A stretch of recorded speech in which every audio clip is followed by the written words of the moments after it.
खबरों में आगे बढ़ेंगे। बड़ी खबर जम्मू कश्मीर से। जम्मू कश्मीर के अनंतनाग में टारगेट किलिंग का मामला सामने आया है। जम्मू कश्मीर के अनंतनाग में आतंकी हमले से आसपास दहशत का माहौल है। आतंकियों ने बिहार के युवक की हत्या की। सुरक्षा बलों ने इसके बाद पूरे इलाके को कॉर्डन ऑफ किया हुआ है। सर्च ऑपरेशन जारी है। टारगेट किलिंग का मामला जम्मू कश्मीर के अनंतनाग से। हालांकि पिछले कई दिनों से अगर हम देखें तो टारगेट किलिंग के मामलों पर ब्रेक लगा हुआ था। पूरी तरह से शांति स्थापित थी, लेकिन एक बार फिर से आतंकियों की ओर से ये नापाक हरकत की गई है। बिहार के मजदूर की गोली मारकर हत्या कर दी आतंकियों ने। ज्यादा डिटेल्स इस पर मैं ले लेती हूँ। आशिक मीर श्रीनगर से मेरे साथ हमारे संवाददाता जुड़ गए हैं। आशिक मीर, पिछले कई दिनों से घाटी में पूरी तरह से शांति थी, लेकिन एक बार फिर से आतंकियों की ओर से माहौल खराब करने की कोशिश। टारगेट किलिंग का क्या ये पहला मामला है इस साल का? और इलाके में फिलहाल क्या कॉर्डन ऑफ पूरे इलाके को किया गया है सुरक्षा बलों की ओर से? क्या आतंकियों के बारे में पता चला? देखिए अंजलि, जिस हिसाब से कल शाम को ये अटैक हुआ है एक नॉन लोकल बिहारी मजदूर पर, जो कि यहाँ पर काम करने के घर से आते हैं, और इस तरह के टारगेट किलिंग्स का सिलसिला जो है इससे पहले भी हमने देखा है, कई टाइम से चलता आ रहा है। अगर हम हाल ही में देखें, कुछ दिन पहले ही एक ड्राइवर पर जो कि एक गाइड भी था, और उस पर किस तरह से शुपैया में जो है गोलियां चलाई गई। हालांकि उसकी जान जो है बच गई थी, लेकिन कल इसी तरह शाम को जो है एक इस तरह का वाकया पेश आता है जब टारगेट किलिंग की जाती है, यानी नजदीक से गोलियां चलाई जा रही है। बिजबिहारा की जबलीपोरा का ये गांव है, जहां पर आतंकियों ने जो है एक बिहार के रहने वाले मजदूर पर जो है गोलियां चलाई। हालांकि उसको जब अस्पताल ले जाना चाहा वहां पर स्थानीय लोगों ने या पुलिस ने, लेकिन आधे रास्ते में ही जो है उसने दम तोड़ दिया। आपको मैं बताना चाहूंगा, ये इंसिडेंट उस वक्त पेश आया जब आज की अगर हम बात करें तो आज वहां पर पॉलिटिकल सरगर्मियां हो रही है। अनंतनाग, बिजबिहारा यानी इन इलाकों में जो है आज जो है जम्मू कश्मीर की पूर्व मुख्यमंत्री और नेशनल कॉन्फ्रेंस की लीडर जो है नॉमिनेशन पेपर्स फाइल करने वाले, यानी इस इलाके में कई सारी पॉलिटिकल हैपनिंग्स हो रही है। और जिस हिसाब से आज का ये अटैक है, सिक्योरिटी एजेंसीज के लिए भी एक चैलेंजिंग सूरत हाल बन रहा है। इस अटैक के बाद हालांकि वहां पर पूरी तरह से नाकाबंदी कर दी गई थी, लेकिन फिलहाल अटैकर जो कि डार्कनेस का फायदा उठाकर वहां से फरार हो चुका है। लेकिन अभी भी कई जगहों पर सर्च ऑपरेशन जो है चल रहा है। जी अंजलि। बिल्कुल।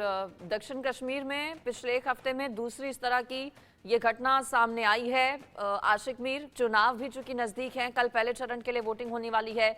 इस इलाके में भी बताया जा रहा है कि तीसरे चरण में वोट डाले जाएंगे। ऐसे में क्या चुनौती सुरक्षा बलों के लिए वहां पर अब बढ़ गई है? चूंकि दावा किया जा रहा था कि शांतिपूर्ण तरीके से चुनाव होंगे, लेकिन आतंकियों की ओर से नापाक हरकत करके, कायराना हरकत करके माहौल खराब करने की जो कोशिश हो रही है, इसके बाद क्या तैयारियां और ज्यादा प्रशासन की देखने को मिल रही है वहां पर?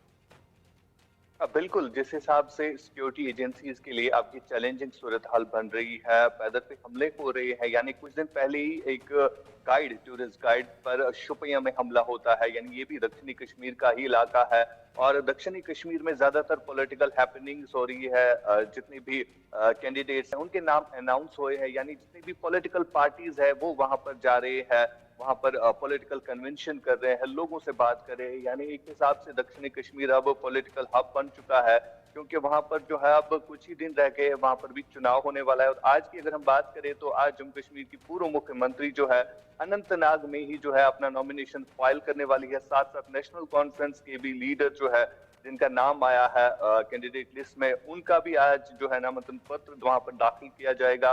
इस हिसाब से अब सिक्योरिटी एजेंसीज के लिए एक बड़ा चैलेंज ऑलरेडी बन चुका है, क्योंकि सिक्योरिटी जो है इन इलाकों में काफी ज्यादा बढ़ा दी गई थी, लेकिन उसके बावजूद इस तरह का अटैक होना एक बड़ा चैलेंज बनता जा रहा है।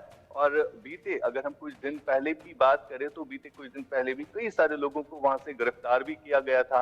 अगर हम कल की ही बात करें तो कल भी 2 संदिग्ध लोगों को जो है इसी इलाके से गिरफ्तार किया गया है, जिनसे पूछताछ की जा रही है, और उनके कब्जे से भी असला और गोला बारूद भी बरामद हुआ है। किस आतंकी संगठन से जुड़े थे ये आतंकी? संख्या इनकी कितनी थी जिन्होंने इस टारगेट किलिंग की वारदात को अंजाम दिया? आशिक, देखिए, अभी तक ये कंफर्म नहीं हो पाया है, पुलिस की तरफ से इस बात की पुष्टि नहीं की गई है कि किस संगठन से ये आतंकी थे। हालांकि अगर हम जांच एजेंसी की बात करें तो डार्कनेस का फायदा उठाने के बावजूद वो वहां से फरार हो चुके, लेकिन अभी भी इस इलाके में सर्च ऑपरेशन जारी है।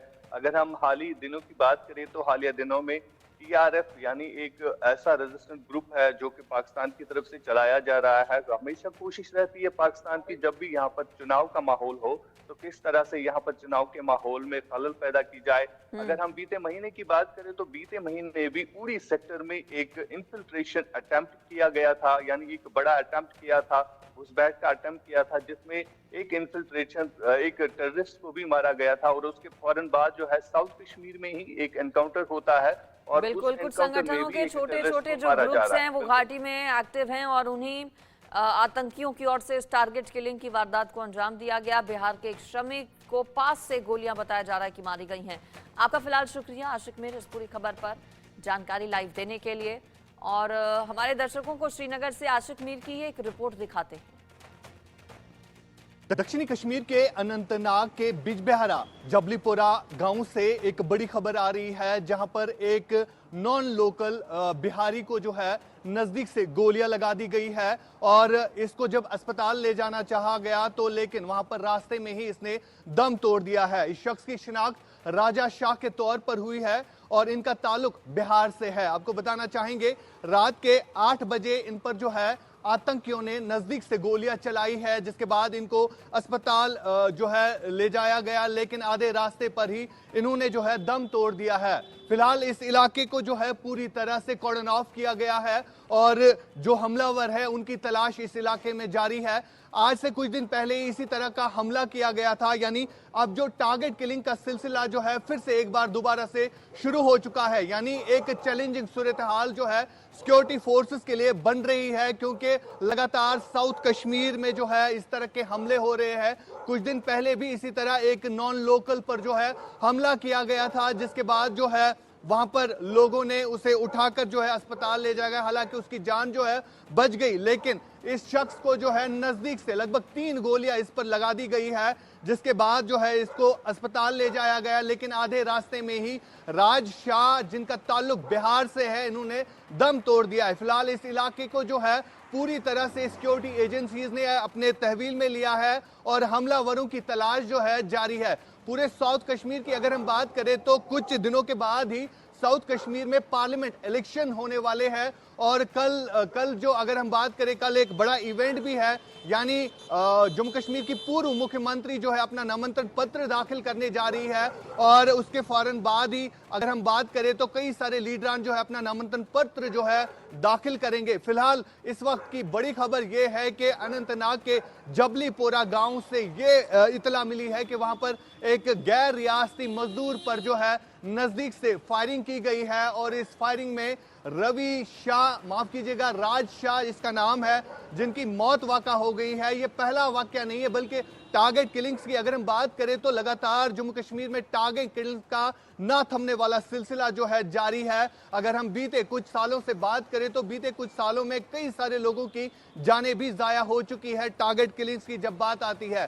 लेकिन अगर हम सिक्योरिटी एजेंसीज की बात करें तो सिक्योरिटी एजेंसीज के लिए एक बड़ा चैलेंजिंग बनता जा रहा है, क्योंकि साउथ कश्मीर जो कि काफी वॉलेटाइल होता था, अगर 2019 से पहले की बात करें मिलिटेंसी का ग्राफ भले ही कम हुआ है, लेकिन जो टारगेट किलिंग्स है यानी जो स्लीपर सेल्स है वो अभी भी काम कर रही है। अगर हम खास तौर पर साउथ कश्मीर की बात करें, बीते कुछ दिनों से अगर हम बात करें तो बीते कुछ दिनों से कई सारे इंसिडेंट्स हो रहे हैं, यानी मिलिटेंसी जो है फिर से अब ऐसा लग रहा है कि बढ़ रही है। अगर हम उड़ी सेक्टर के एलओसी की बात करें तो कुछ दिन पहले ही वहां पर भी एक एनकाउंटर हुआ था, जिस एनकाउंटर में जो है एक टेररिस्ट की जान भी चली गई थी और उसके बाद साउथ कश्मीर में एक और एनकाउंटर देखने को मिला था। यानी अब फिर से वो दौर जो है फिर से जैसे लग रहा है कि शुरू हो रहा है।